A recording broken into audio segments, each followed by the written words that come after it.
Well, today's topic is buy and sell on Facebook Marketplace. I hope you get a lot of helpful information out of this, but let's get to it.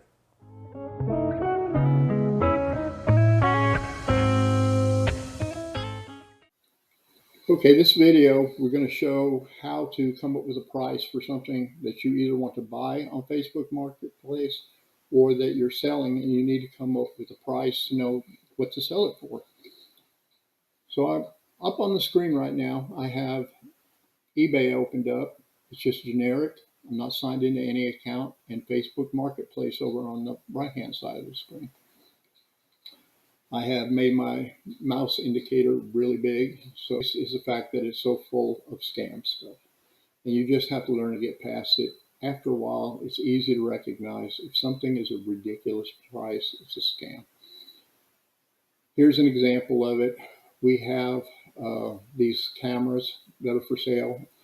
All of them are ridiculously low prices, $77, $64, $113, $66 for an M100 Canon. You really don't need to go any farther. They're scams. I'm going to open it up, go through it really quick because I don't want to delve on this with too much time. Maybe later on I'll do another video that deals with checking out photography equipment on Facebook Marketplace concerning scams. But when you open them up, normally there's a story. If there's a story, red flag. You don't need to tell a story to tell why you're selling something. You just need to have it at a good price and sell it for that price. You don't need a story. So there's a story, and then a lot of times they'll have a situation like this where they want you to go someplace else outside of the venue. Don't do that. If you're in Facebook Marketplace, stay in Facebook Marketplaces. There's protections for the seller and the buyer. If you stay in Facebook Marketplace, don't do deals outside of it, especially when we're talking shipping deals. Once again, if you notice, there's no buy it now because this is not really there. You can't buy it now because you can't really purchase it. I'm not going to go any farther than this, but you can go down level after level to show why something's a scam and how to easily identify it. I'm just going to go in here and I'm going to report this listing because I don't want to see it anymore. It's a scam, and I'm going to block that profile. I'm going to block it, confirm that I want it blocked. I'll submit it to Meta for review so they can look into it. But at this point, this thing is blocked on my page from now on. I won't see anything from Raja Nanda. It's not going to happen. They're just going to repopulate it. They're going to use the same exact pictures, the same exact phraseology, and they're going to start a new account with a different name. So it goes on and on. Let's get back to topic and talk about how to price equipment you have or come up with a price for something that you may be wanting to purchase. Right now we have in our search this Canon EOS 1D 16 megapixel camera, and we're going to hit enter, and we're going to generate it because of the way mine's set. I live in Tampa, so it's going to give me a bunch of Tampa ones initially. This is an older camera, and there's not as many of them bought or sold. So this example is going to show you how to come up with a price for this camera. Is $300 for this older model camera a good deal? So we're going to go over to eBay, and we're going to put in that same information about this particular camera. Now, it's going to populate all these things we don't care about. We don't care about what people are asking for what they're selling. We want to know what it's sold for. That's the number that's important to us. So we're going to go over here to all these filters that you can do. And one thing right away that I'm going to do is I'm going to click US only because I don't care what the camera is selling for in Kathmandu right now. It doesn't really affect me one way or another. I want to know what they're selling for in the United States, and I'm going to click this button right here, sold items. And when you click sold items, it automatically picks this completed item. So it's been sold and the transaction is finished. And it brought up a price for this camera. Now you have to compare apples to apples. Just because it's the same kind of camera doesn't mean it's in the same kind of condition. And you have to watch out for that.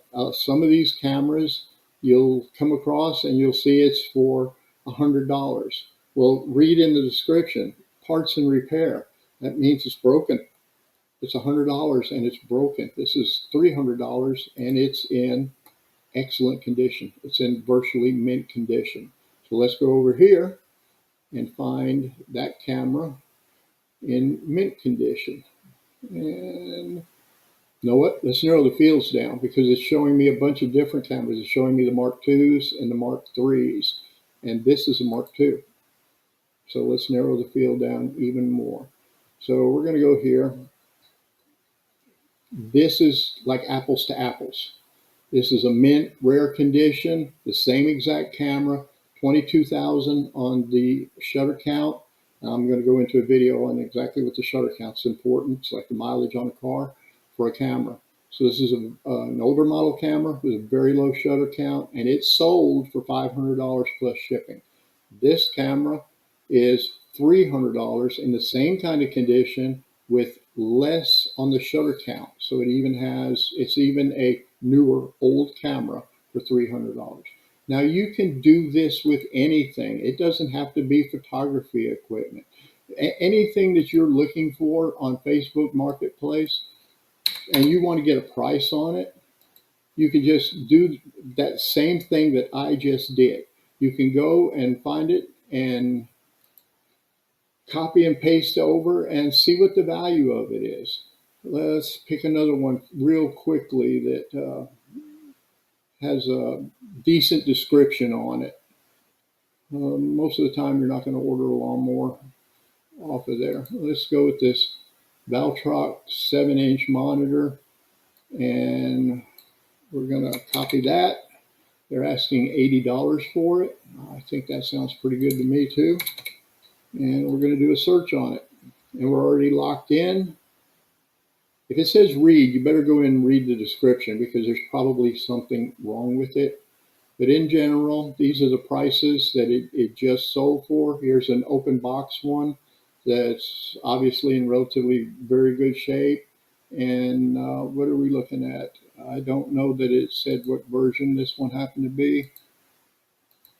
But just compare apples to apples and use this to get your prices. I've seen this used in estate sales where the company that's running the estate sales will go to the sold items in eBay to come up with what the value of something is today. So use this. It's a very powerful tool. It lets you know kind of the range of something that you're going to sell, what you should reasonably expect to get for it. And at the same time, if you're going to be purchasing something, same thing applies. You can find out approximately what the range is it's selling for right now so that you know whether you're making a good deal or not. Okay, let's get back to it. Well, I hope you found that information informative. In the future, I hope you would like to subscribe, like, or share my videos. It would help me out considerably, and I'd appreciate it. Also, if you have a topic you want me to discuss, please leave it in the comments, and I'll see what I can do about making it happen. Thanks a lot. See you later. Have a great day.